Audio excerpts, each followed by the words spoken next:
नमस्कार, मैं हूं अजय कुमार और आप देख रहे हैं द देसी अड्डा।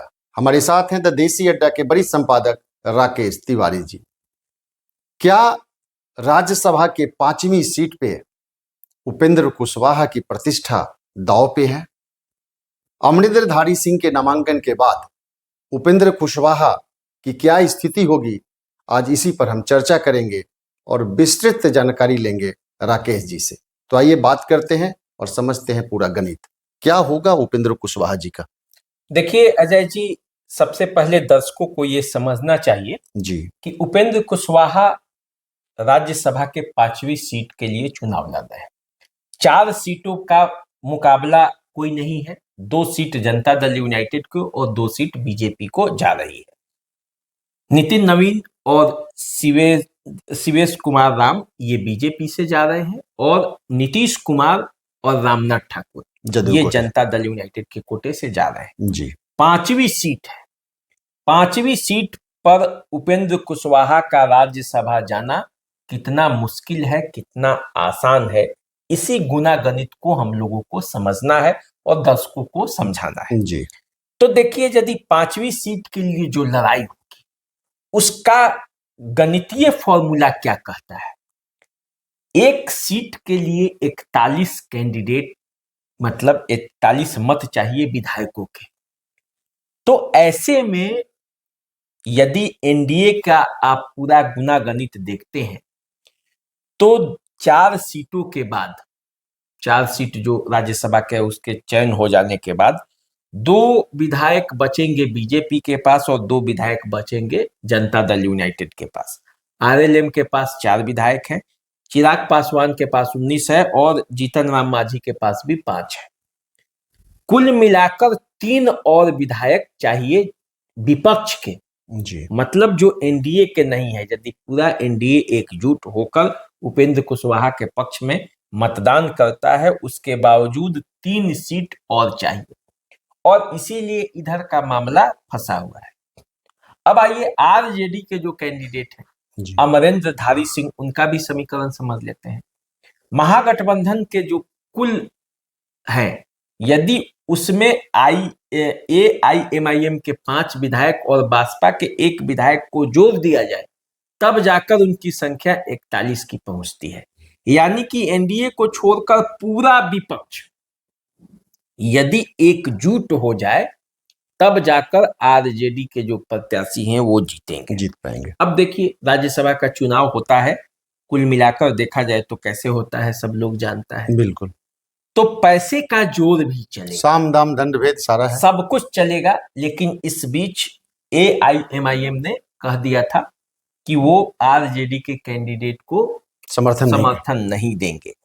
लेकिन अब देखिए उसमें क्या है, तो क्या क्या संभावनाएं हो सकती है ये मैं आपसे चर्चा करता हूं और आपको बताता हूं। देखिए, पहली संभावना तो ये बनेगी कि इसमें पुराने रिश्ते जो हैं उपेंद्र कुशवाहा के, जो पुराने राजनीतिक रिश्ते हैं वो काम आ सकते हैं। जी 2020 का चुनाव याद कीजिए, विधानसभा का।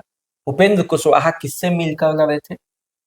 एआईएमआईएम के साथ गठबंधन करके 99 सीटों पर चुनाव लड़ा था। जी ठीक है, जीत नहीं मिली, सफलता नहीं मिला, लेकिन ओवैसी के साथ वो संबंध है। वो दोनों एक दूसरे के जानते हैं।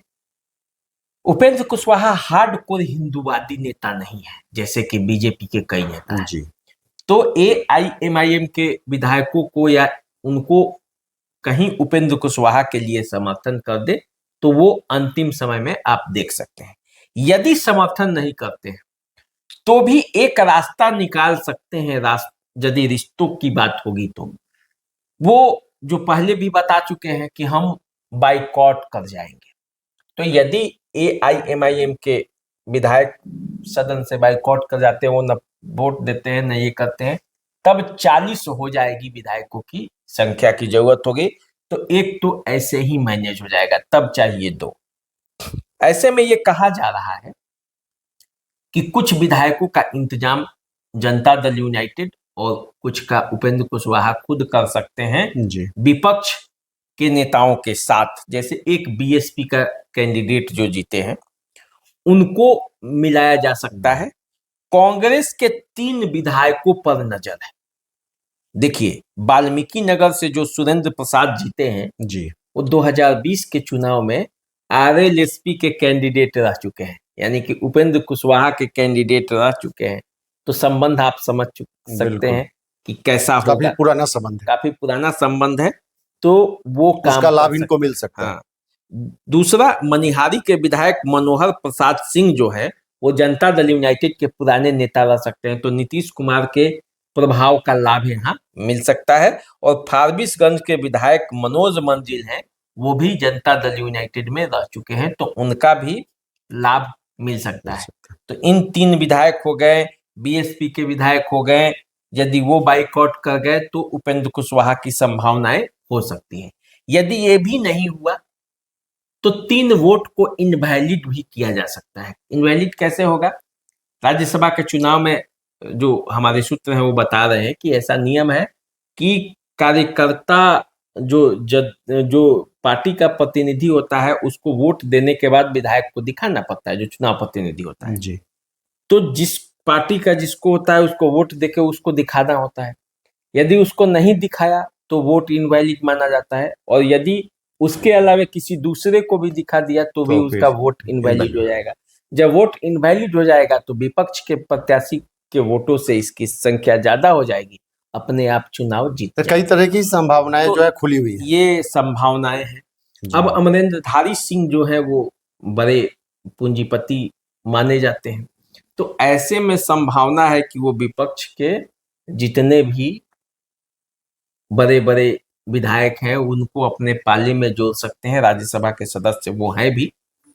तो अब ये पूरा गेम यहाँ यही है, और इसीलिए चर्चा का विषय बना हुआ है कि क्या 5वीं सीट भी एनडीए के खाते में आ जाएगा। वैसे आप मान कर चलिए कि ज्यादा संभावना यही है कि वो एनडीए के खाते में ही आएगा, लेकिन लड़ाई उस सीट पर होगी। तो उपेंद्र कुशवाहा का पेच तो फंसा हुआ है, लेकिन कुछ ऐसा रास्ता भी दिख रहा है जिससे उनकी नैया पार लग सकती है। ये राज्यसभा चुनाव के बाद ही पता चलेगा। तो इंतजार कीजिए और हमें दीजिए इजाजत। नमस्कार। नमस्कार।